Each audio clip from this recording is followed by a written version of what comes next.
اعوذ باللہ من الشیطان الرجیم، بسم اللہ الرحمن الرحیم۔ ناپاکی کی حالت میں بچے کو دودھ پلانا تو یہ ہے کہ عورت اگر ناپاکی کی حالت میں ہو، غسل جنابت ہو یا حیض یا نفاس کی حالت میں ہو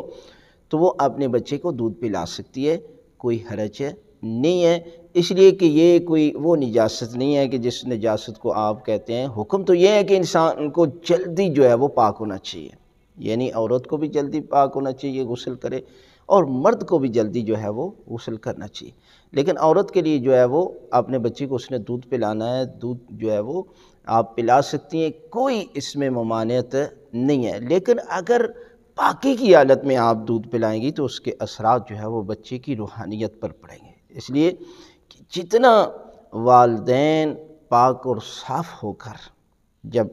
مباشرت کرتے ہیں، باوضو ہو کر اور سوچ کو پاک کر کے، اسی طرح اس کی آنے والی نسل بھی پاک و پاکیزہ پیدا ہوتی ہے، اس کی سوچ بھی پاک ہوتی ہے۔ اسی طرح جب آپ اپنے بچوں کو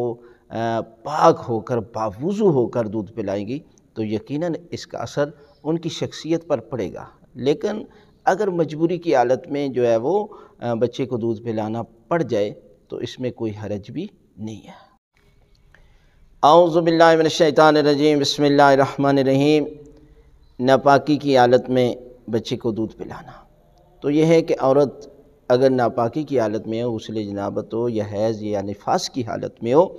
تو وہ اپنے بچے کو دودھ پلا سکتی ہے، کوئی حرج نہیں ہے، اس لیے کہ یہ کوئی وہ نجاست نہیں ہے کہ جس نجاست کو آپ کہتے ہیں۔ حکم تو یہ ہے کہ انسان کو جلدی جو ہے وہ پاک ہونا چاہیے، یعنی عورت کو بھی جلدی پاک ہونا چاہیے، غسل کرے، اور مرد کو بھی جلدی جو ہے وہ غسل کرنا چاہیے۔ لیکن عورت کے لیے جو ہے وہ اپنے بچے کو اس نے دودھ پلانا ہے، دودھ جو ہے وہ آپ پلا سکتی ہیں، کوئی اس میں ممانعت نہیں ہے۔ لیکن اگر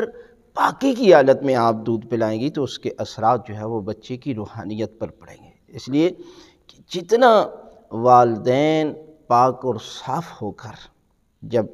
مباشرت کرتے ہیں، باوضو ہو کر اور سوچ کو پاک کر کے، اسی طرح اس کی آنے والی نسل بھی پاک و پاکیزہ پیدا ہوتی ہے، اس کی سوچ بھی پاک ہوتی ہے۔ اسی طرح جب آپ اپنے بچوں کو